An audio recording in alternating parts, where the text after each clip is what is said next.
running the sessions, I was connected in it. Using my gifts and my talents that God's given me to mix iniquity, the music that promotes wickedness. Came here tonight to help out, to be a part of what my boys are doing, and ultimately to share the good news with you on Good Friday. And when they say Good Friday, I don't know if any of you know, why is it called Good Friday? It's the day that Jesus was brutally murdered. Yeah, Corey.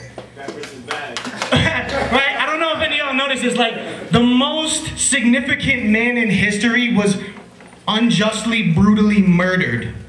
And we say Good Friday. That doesn't make a lot of sense, right?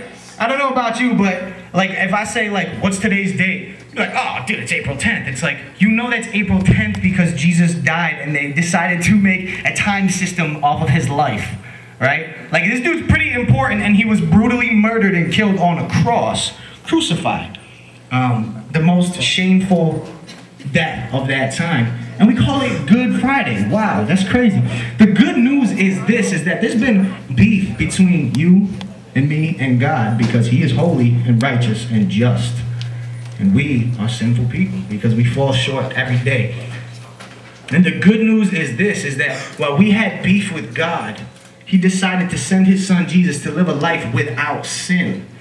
So he lived the life that you and me could never live because we've all sinned and he never did. And the wage of sin is death. So meaning we should die for our sin. We should not be able to spend eternity with God because we are sinful and he is not. It just makes sense. If I were to go into a court of law and I just murdered somebody and I stand before a judge and the judge says, oh no, you're good to go. You can, like, you're free. You don't have to pay the penalty. We'd be like, the judge is crazy, right? We'd say the judge is crazy. You're out of your mind. It's the same thing with God. If we stand before God with our sin and our shortcoming, and we say, hey, just let us into heaven. We're good to go. If he let us in, he'd be crazy. He wouldn't be just. He says, no, I have to deal with your sin. I have to deal with it somehow to be just. And in his justice, he put the penalty for our sin upon Jesus. Meaning that the man who lived a life we can never live and did not deserve death, he brutally poured out all his wrath on him so that you and me could be forgiven if we were to trust in Jesus. That's why it's Good Friday. The gospel is good news that it's not by how many times we go to church. It's not by how many old people we help cross the street. It's that God has chosen to love us in spite of us and pour out his wrath on Jesus instead of us. And that's why his brutal crucifixion, and it's not just the crucifixion because 3 days later what happened? He rose and he conquered sin, he conquered death, and then he went and he sat on his throne next to God where he rightfully deserves to.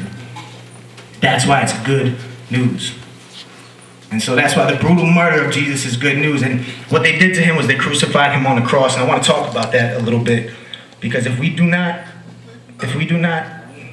see ourselves as part of the problem that put Jesus on the cross, we can never partake in the gift of salvation that comes from him defeating the cross.